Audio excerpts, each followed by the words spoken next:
Hey, Mark, we're back again. Strategy and conversions. This is episode 3. First off, how are you? I'm good. Yeah, really good. We've had a good week and just waiting for the weekend to come now. We always look forward to the weekend. I'm looking Yeah. forward to Tuesday. Tuesday, I actually have the barber's appointment. So, the hair's finally going to get trimmed, the beard, Yeah, everything. yeah. So, yeah, new me from next week. Brilliant. Yeah. But let's pick up then from last week. So Yeah. we ended last week's episode. I mean, we've covered a lot in the past 2 episodes. A Yeah. lot. We've got into just copy in general and the different elements to it. We then got into emotion, and we really went deep on that. And as we got to the end, I basically said, look, we're stopped there because I think there's a great topic that we can talk about for the next episode, which is the gray area of what I call. I think it's probably one of those areas that people necessarily don't think of or they don't look at. And the reason it came about is we were talking about how business coaches, maybe even marketing companies, accountants, they're always talking about tracking. Yeah. And and we want to track, of course. We want that data. We want to be able to analyze that data and make educated decisions from that. And we'll talk about maybe some of that kind of tracking and data moving up. But there's also the kind of element of we don't necessarily know what works. Very true. Yeah. So sometimes as you said, you can track the things you think are working, but there's so many things like word of mouth that you have no idea where that referrer came from on that and what they saw. And one of the there's a classic thing, isn't there, that a lot of people talk about in network marketing, which is a whole different area at all. But they're saying about, you would tell people if you went to see a good film or had a good meal, you would tell people about their restaurant and how good it was. But the restaurant has no idea you're doing that. So it's totally untrackable. That's the big thing, is I guess that referral of a referral. Yeah. You necessarily don't know that, where that referral has come from. And I guess I've kind of spoken about this before where I've said, you could be running a gardening business or something like that. You could be putting out messages on social media. You could be running ads or something like that. And a person is down in a coffee shop with their friend and they're talking with their friend and the friend says, oh, do you know what? I've got to do my dad's garden this weekend. He's too old now. He can't do it or something. I've got to go around and do it, but I don't have time. And the person says, oh, have you heard of Jim's Mowers or whatever it's called? Yeah. I keep seeing his ads and everything. They bring it up on their phone. The person calls, they book it in and they say, oh, a friend referred me. Yeah. So that person, tracking the ads and all that kind of stuff, did it work? Well, to them, it didn't. No, but exactly. Really it did. But yeah, and it's interesting. I remember, obviously before lockdown, but it's quite interesting if you go to, especially with tradespeople, if you go to a pub on a Friday night, you'll see lots of different tradespeople talking to each other about their week and what's happened, and basically doing that, referring each other and giving each other jobs and talking about stuff, and someone, you might have someone also in the same group who's got as you say, gardening work or a shed that needs fixing. That is all totally off the wall marketing. It can't be tracked, and yet it can work really well. So it comes back down again to it, doesn't it? To understanding where your market is. And sometimes if you're a tradesperson or working with tradespeople, sometimes maybe your best marketing approach is to go down the pub on a Friday night and start having conversations with them. No, I totally agree. There's something actually else with trades where, as you said that, then I can remember it clear as day. It's about 2 years ago. I was in Sainsbury's and I was just walking down one of the aisles there, and a guy stopped the Never guy, and I can't remember what trade it was, but he stopped him and he said, "Oh, I see that you're a whatever it was," because he had a t-shirt on or a jumper that had the logo over the back. Yeah. So did this, and he stopped and he said, "Oh, I see you do so and so. I need some work doing." And they had that conversation. It's like, yeah, do you know what? Like that personal branding and stuff like that. It's always great, but where do you put that in? Did that work? That guy could have had that jumper for 3 years and never had anything. Could have just got it. Yeah.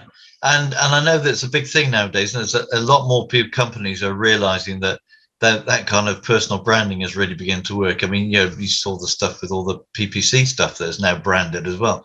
And obviously people are beginning to realize that personal branding works. I think there was an estate agent in London. I can't remember the name of them now, and not living in London, it doesn't spring to mind. But they were one of the first people, and apparently they had a whole fleet of minis. The estate agents drove minis, and they were plastered with their branding, the company branding. Mm-hmm. And apparently, I can't remember where I read this, but it really pushed them so high within the estate agents industry in London. They were one of the top estate agents, and they weren't anything that I don't think they were in any particular grand offices or anything. It's just people saw them all the time, saw these minis day and night with their branding on, and that brought in a massive amount of business. And how, as you said, how do you track that? You can't track it. Yeah, how do you even plan that as well? Well, yeah, exactly. When you sit down, you think, right, okay, if we had, I don't know how much a fleet of minis and branded up would actually cost, but a fair whack. Yeah. If you thought to yourself, okay, look, we have 100K to spend on our marketing, where do you go with? Let's spend it all on minis. Yeah. Do it that way. That's a bit of a gamble in my eyes to kind of do it. But so that gamble was paid off. And I think sometimes just because it's so different, it kind of breaks that norm. And I guess that's where we kind of look at all different kind of areas of marketing, is that what may work for someone may not work for someone else. And it may not be someone's cup of tea. That person, like I said, who stopped the person in Sainsbury's, for example, I mean, they could have been crying out just to bump into someone. Yeah, they probably had a plan to go down the pub on a Friday to see, the group of tradespeople, but they may not be looking on social media, or they may not be taken to Google to say, I did this, or maybe it wasn't a priority until they've seen it. Yeah, that's another thing, isn't it? Because people have these thoughts, people have so many thoughts going around their head, and at that particular time, his priority was shopping, so that he was there shopping.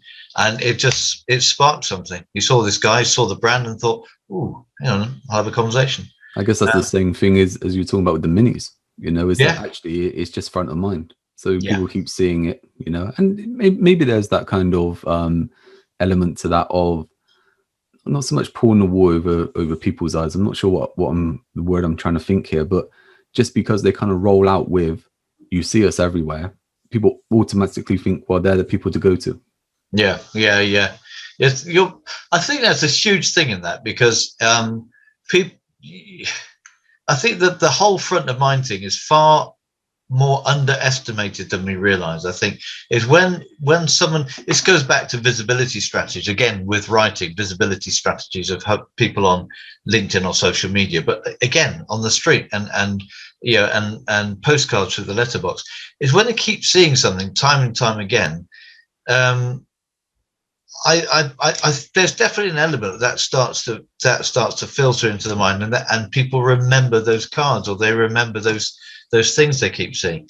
I'm gonna jump in, because I'm just thinking of a great marketing sort of strategy that I always fall for. And on a Friday, the Domino's pizza menu always comes through the door, right? And straight away I'm just like, pizza tonight? Yeah.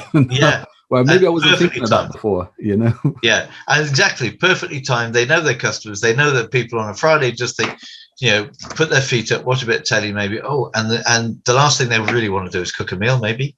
So it's kind of like, well, let's hit them with this advertising on pizzas, and and that really works. And you know what's really interesting with that, mate, is probably I'm painting myself into this kind of picture now, but I get text messages from Domino's. I get emails from Domino's, but sometimes it's that menu that makes me take action, and is it a case of the menu is a better marketing tactic? Not necessarily. I think it's a combination. Yeah. And I think I'm not sure we kind of touched on it before about different touches of sales, 7 touches of sales and stuff like that. I have so many conversations these days. I don't know what, who I've been talking to about what or whatever, but that there's that kind of thing of, when is that tipping point? Well, it's interesting, isn't it? Because I've heard so many stories over they've increased, the number of touches have increased. So I think a year or 2 years ago, it was 7 touches.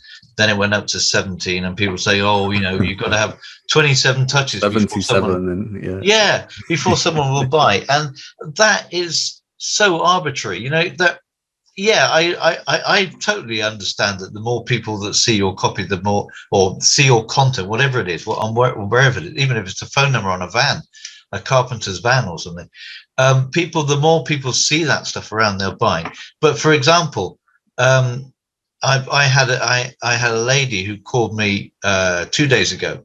So I had a person that I know sent me an email saying, "I've got someone who might be interested in what you do."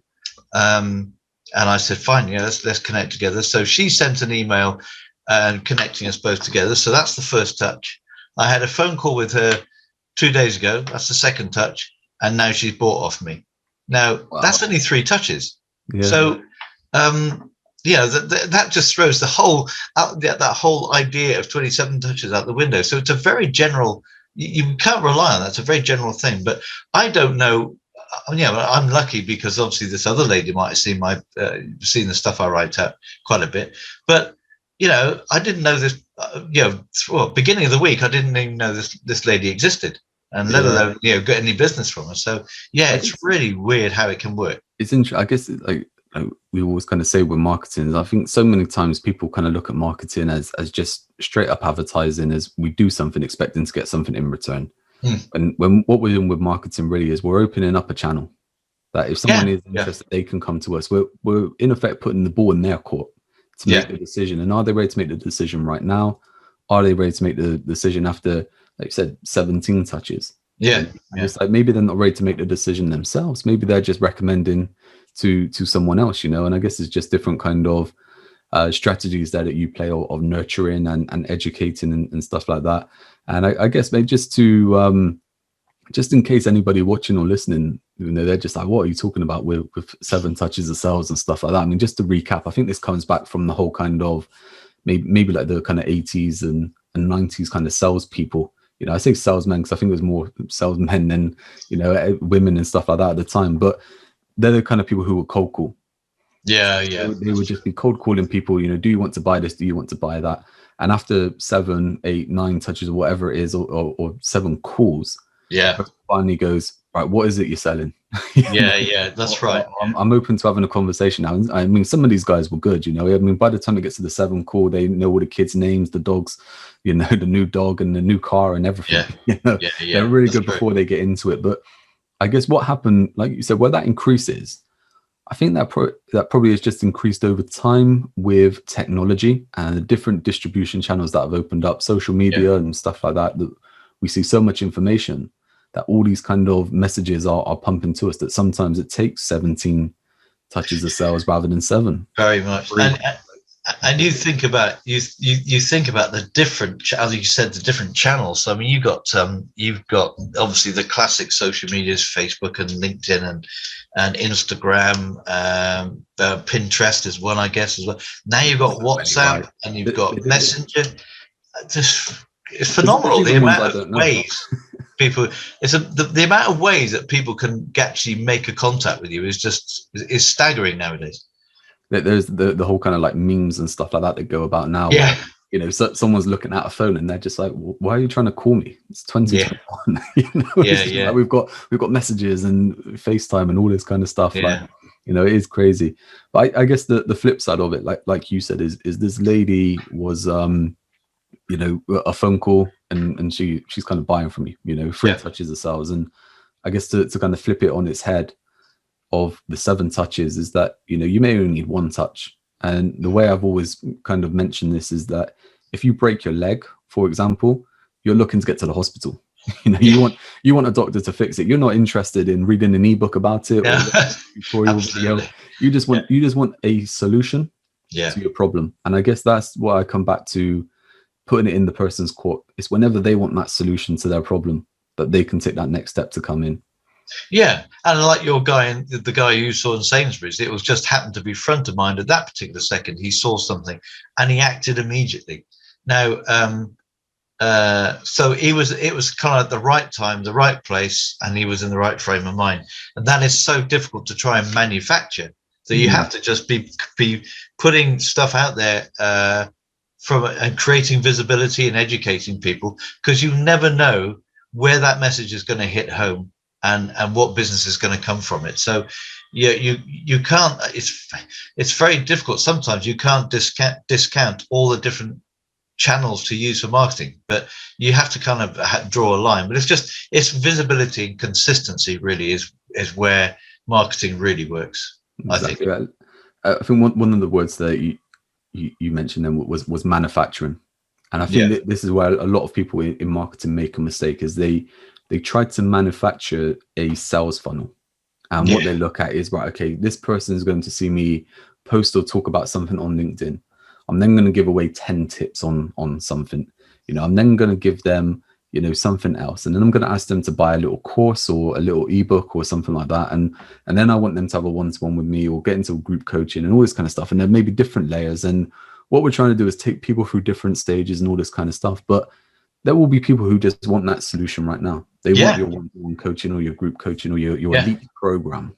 Yeah, absolutely. I think that's where sometimes with, tracking, with manufacturing and all this kind of stuff, that it can get so kind of clogged down into the kind of data of what is working and what isn't working, that you don't see the bigger picture, and you don't just go, do you know what, I'm just going to put my logo on the top and walk around Sainsbury's.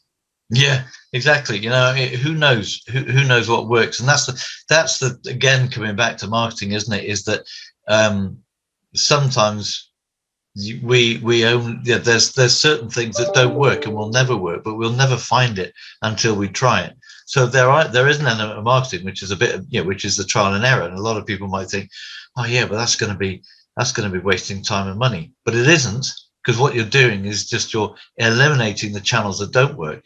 And it could be that personal branding, like on a t-shirt, would have been the stuff that would have worked in the first place, but sometimes you have to go through different methods to find that. Once you find that scene, like we said before, once you find that scene where people will respond, then it's a great piece of gold, and that marketing works. But to get to that piece of marketing, it isn't just simply, I'm going to do this and I know it's going to work. It's all about testing. Still, like we said before. I think we kind of touched on this before in one of the episodes where, every kind of industry is different. What works for one doesn't work for another. Now, trades, for example, they do get a lot of referrals.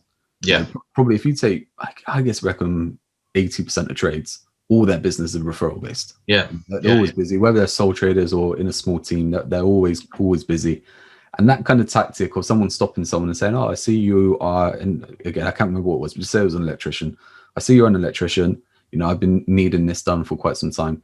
It's a bit different to say an accountant or a solicitor walking around Sainsbury's with a top saying, I'm a solicitor. Yeah, that's right. Yeah. So that tactic wouldn't work. And that's, like you said, that whole kind of trial and error is that what we're looking to do is we're not just looking to do trial and error things to waste money. No. But what we are trying to do is determine what is worth spending more money on. Yeah, definitely. Yes. Once we have proof of concept and we have something that works, and we know that, okay, we know that through this method, X amount of people get onto this page, and then they convert or whatever it is, we know we can spend a lot more money on that tactic. But until we get to that stage, we don't know that it works that well. Any money that we spend in it is gambling until we know what we have. To a certain extent. Yeah. And it's like an analogy that we used before, isn't it? If you've got £100, for example, let's use a round, you got £100 and you might spend £100, £10 a time on different things that don't work. So you've in effect, you might think you've lost £90, but then one thing works, £10. So then you can take that £10 to the bank, get £20 back, and then £20 back again, and £20 back again, because it's working. And all of a sudden you've covered your investment, and now you're really into profit. And that's how marketing works, really. It's never, well, you're very, very lucky if it's going to be a quick win. It's normally, you have to take the time, you have to think about it until you hit those maybe a small section of things that are working, but they will recover. Once they start working for you, you'll recover all the money you spent in the past, and then you'll make some more. So it's difficult sometimes for people to grasp that they have to spend before they'll start to see some major results. I think a couple of things there just to pick up on. So like you said, is that people try to do marketing to get a quick win. I think what happens is a lot of people use that kind of tactic where they think, I'm going to do this bit of marketing and then nothing comes of it, and they're just like, oh, that didn't work, so they rule it out. Where, like we've already said, different kind of touches. It could be something that kind of does get to that stage. It could be within their copy or their offering that wasn't quite right. I think there is a case of, when done correctly, when looked at with a bit of a strategic kind of eye, is that you can achieve a quick win through short marketing, but it isn't sustainable. Yeah. We can't continue with that. Yeah. We may be able to run an offer, for example. We may be able to, or something that's seasonal, or something that's topical in the news, or something like that we could maybe put a spin on. Yeah. Go, okay, look, we've got this product or this offer, and we can use whatever this event is that's coming up, and we can use that to our advantage to get a quick win from our marketing on just this short term. But if we tried running that or putting more money into that, we're just going to lose money. Yeah. It's like there's all those kind of different levels to it, I guess, when we break into it. But like I said, I think what happens a lot of times is that people are looking for that quick win, and that's what they think marketing is the quick win, rather than, like we said, once you build out something which is sustainable and you do have proof of concept, is that it becomes predictable. So money that you put into it, what's going to be happening. Yeah, exactly. And that's the thing. You want to find that thing that is predictable. And it may not be predictable it may be predictable and then go out of fashion. I mean, look at fidget spinners, for example. They came, 3 years ago, and they were predictable for a time, and because everyone was buying them, and virtually overnight just died. It just all stopped because everyone had them. That's spot on. I guess what I'm talking about with quick wins is trends. Yeah. Latching onto a trend and making that work for you in a short period of time, 100%. But marketing in general, whether it's just for a product or service, or we are talking then about a business, for example, we can still use that, to our advantage over the long term. And I'm just thinking from what we've been talking about so far, we kind of touched on data and tracking, and maybe we bashed it a little bit, where I know you personally, and for myself, is that we actually think the opposite, that we think that tracking and data and analysis is probably the most important part of marketing. And we have touched on that a bit with, obviously, once we know that we can put £10 in and get £20 back. But I think so many people just kind of look at tracking, and they're looking at it from a way where they think, okay, I want to look at my tracking to see what, is jumping out at me. They're not necessarily looking at the small changes. Yeah. Well, isn't that true though, isn't it? I mean, because there's something. I mean, to take those fidget spinners. So fidget spinners went massive for a short while, really, and then died off. And yet there's been other products that have just carried on going quietly. And they've been there and just been growing and growing and growing. People buying more of them. And those are in your tracking system, you'll see these tiny changes, and you can easily ignore that and just go, that's what we got to go for. We got to go and buy more of these. I wonder how many people ended up with stocks and tons of fidget spinners they couldn't shift, and yet there was something else that was just quietly ticking along in the background. So yes, you have to pay. I think ultimately we do need to pay attention to the numbers. We need to look at the big changes as well as the small ones, because the big changes, the big numbers are normally indicative that there's a trend going on and it will drop. The little changes are indicative that something is sustainable. But I think also with the numbers, we have to be aware, as we started out, that there is this whole sort of grey area that we can never track. And we have to accept that you'll never know where everything comes from. But it's just trying to track what is working, I mean, what is growing. Because again, it was the same old thing. And we were talking about this earlier. I know that if a product or a business as a whole, for example, if it's not growing, it's receding. So if you have a product that is growing, even in slow increments, that is great, because there are probably so many products that are actually declining because the demand is gone, whatever. And if we don't, and if we see a trend of them declining, that's where we need to, even if it's on small changes, that's probably an area where we need to think, hang on, is this wise to carry on marketing? Maybe we should stop this and look at the ones that are growing. So always be looking for that growth as well. Yeah, totally. I think just to touch on that, a quick little story from an electrician, a company I worked with. We're talking about 4 or 5 years ago now, and we're just doing just general stuff within marketing. I mean, they were always just, they just want more customers in. They were taking on more guys. They wanted to make sure the work was in to give them.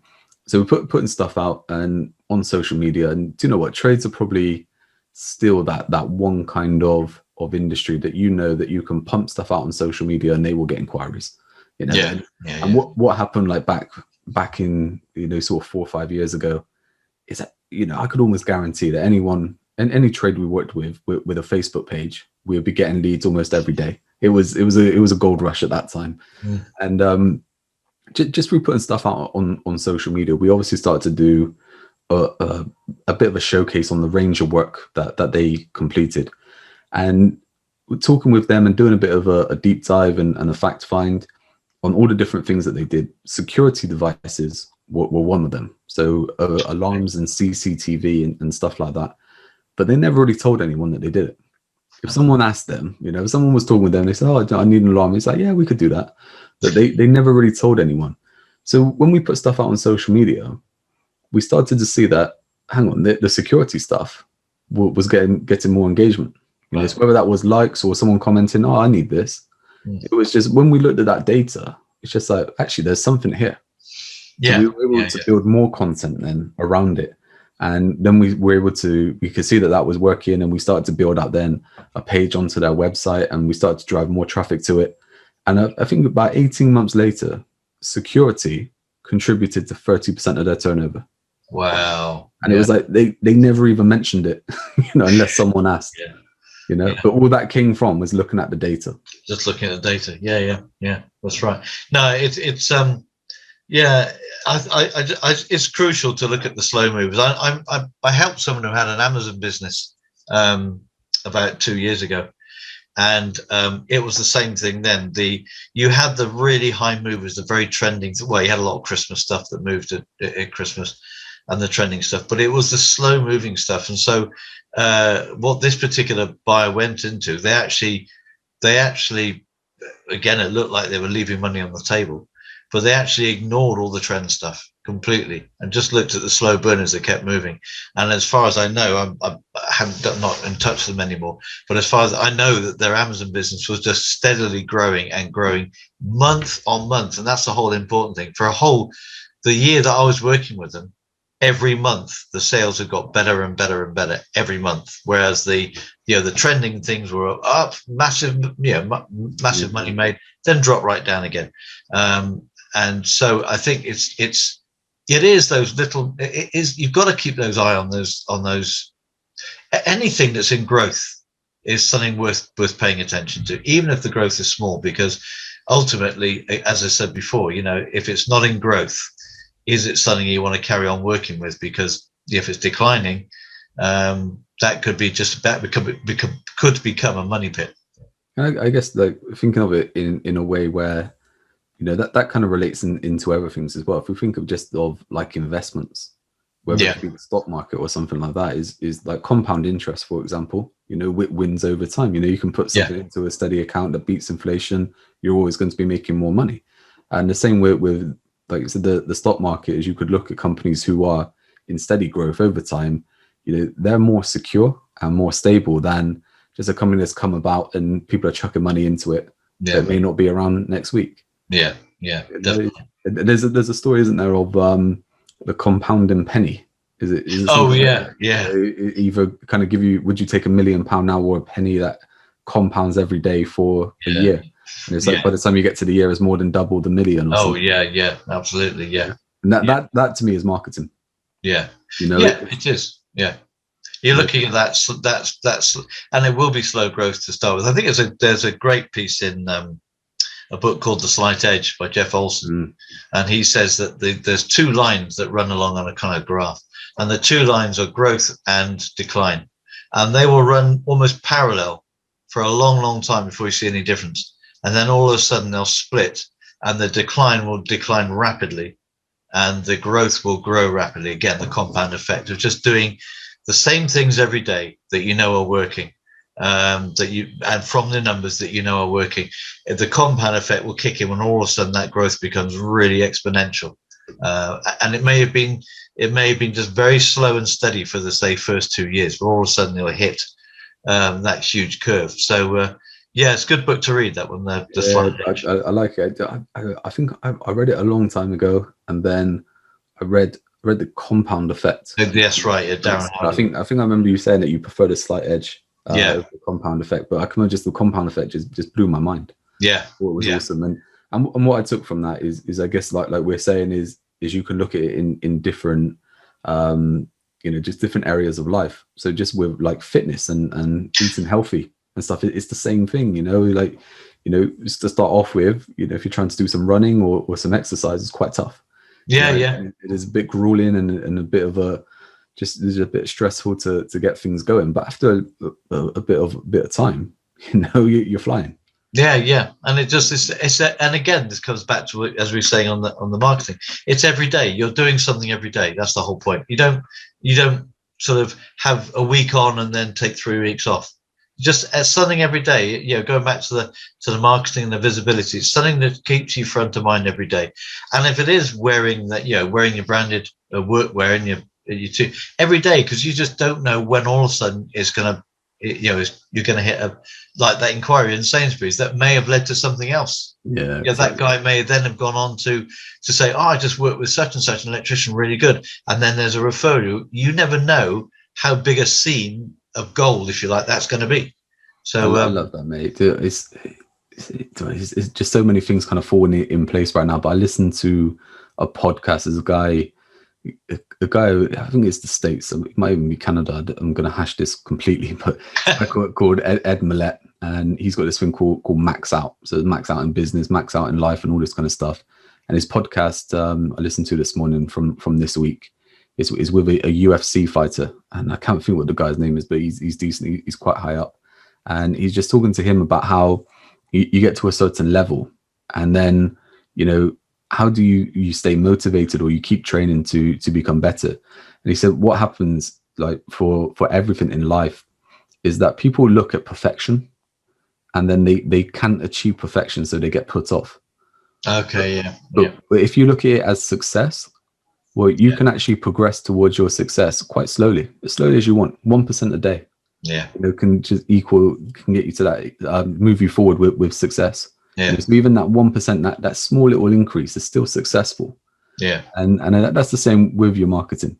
Because so I think so many people, I mean, marketing is a huge space.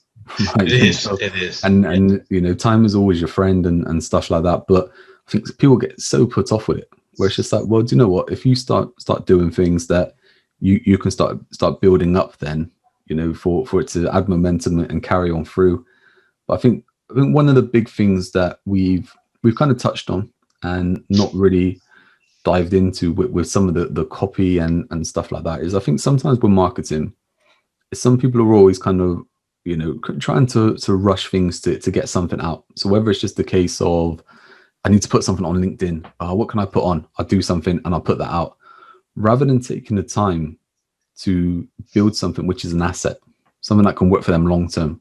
So the effort that you're putting in now can still work for you later on. That could be a decent blog post, a sales page, some kind of lead magnet or something like that. But, like you said, just that little success, putting something in, but doing it in a way that is going to help you, rather than just doing something for the sake of it. Yeah, I mean, it's so much. This is the thing with writing, is that once you have a number of blogs or articles or whatever they are, they can be repurposed and changed. You only have to tweak a few little things, and they can be put out again and again and again.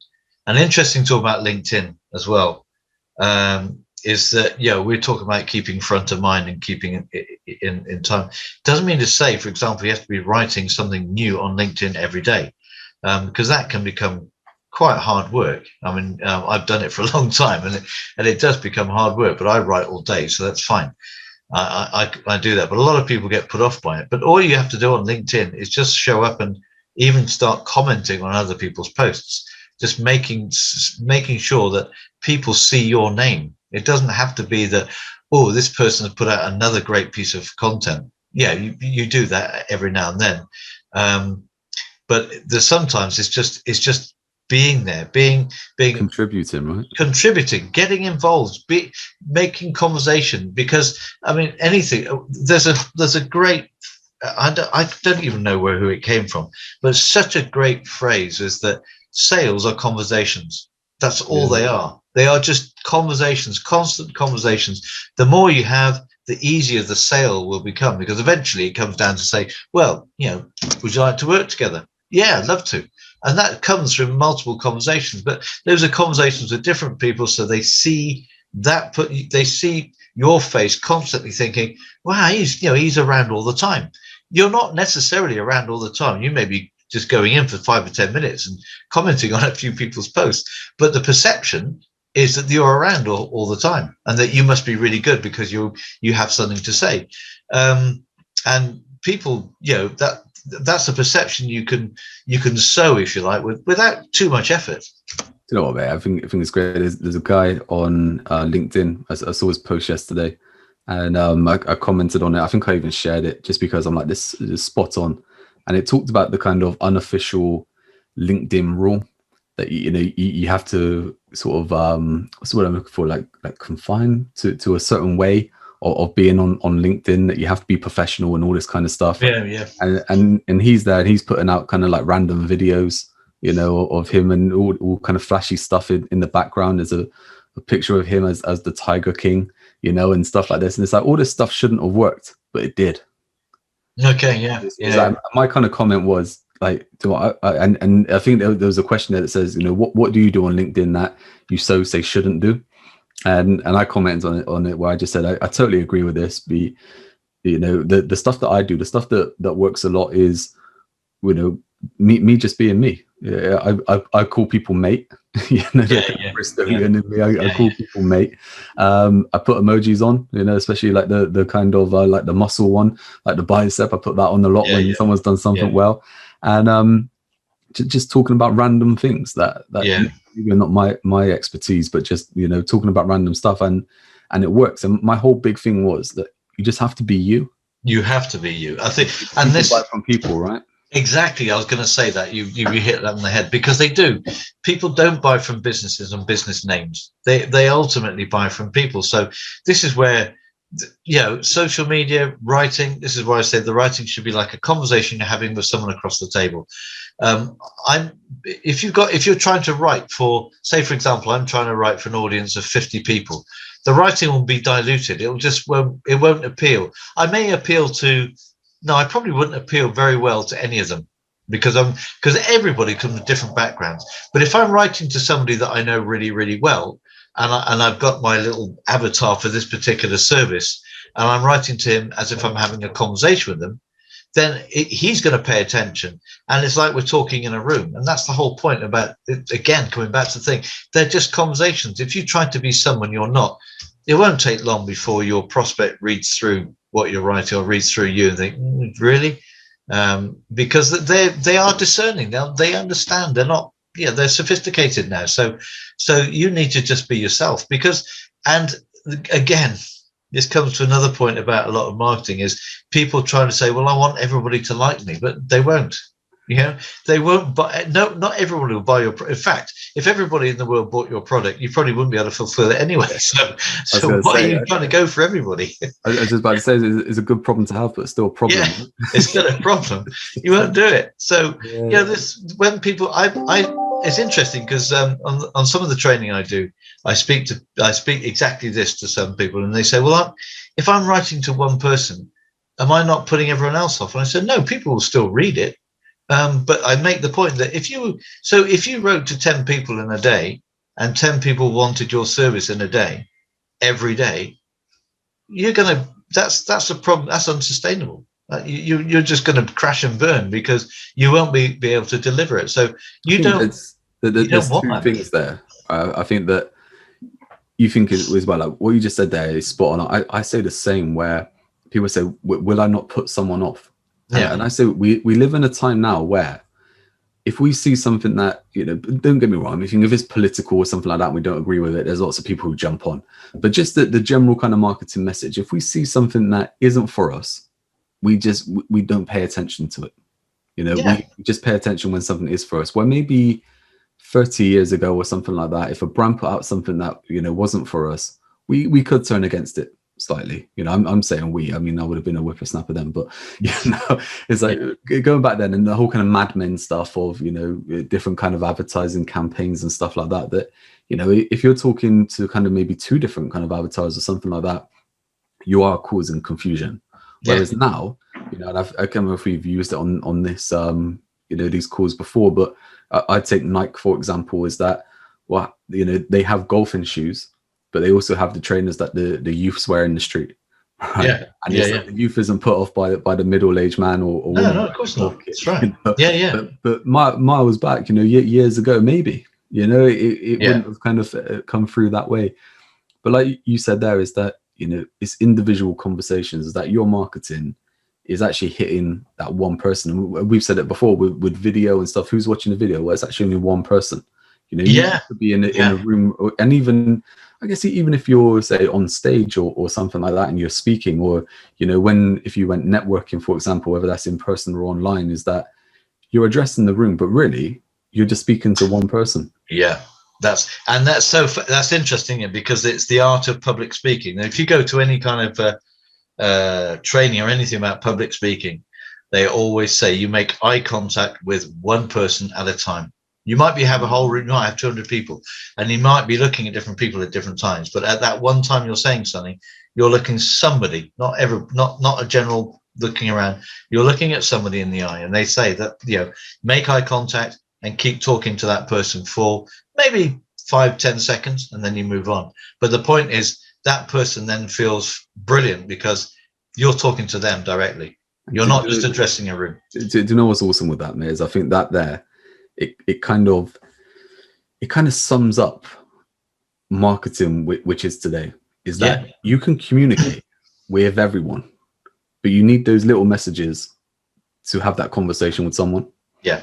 And they're the ones then who are going to take that next step from that one conversation. And I think that sometimes, and we've probably been on each call where I've kind of dived into it with kind of avatars and niches that sometimes we drill too far down that we don't see the bigger picture and stuff. But I think obviously we need to talk to an individual.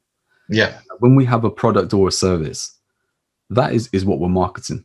We can market our business as a whole, but business marketing is only a small percentage of marketing your business. Yeah, absolutely. It's all about marketing your products or services. And once you do that, you then have a lot of options of how you can market it and how you can pull people in. And that's when I guess we get into that tracking and that data, making sure that everything works.